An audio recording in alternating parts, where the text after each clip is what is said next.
Good morning mga guys, once again Kuya Moto Vlog. So muni karon na aton na atong vlog for today's video.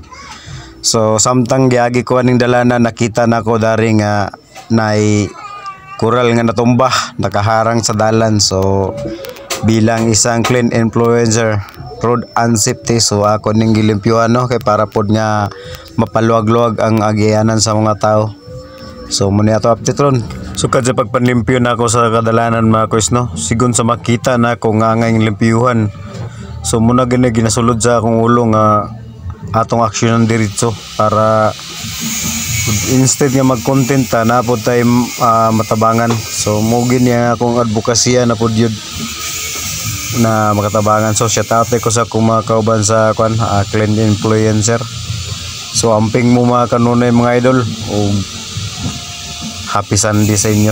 Okay, happy naman mahuman niya itong vlog. Agyanan siya baha. So dire, agyanan siya baha. Tapos na-screen coral. So masalod yun ang mga sagbot. So muna yung bakanan sa baha.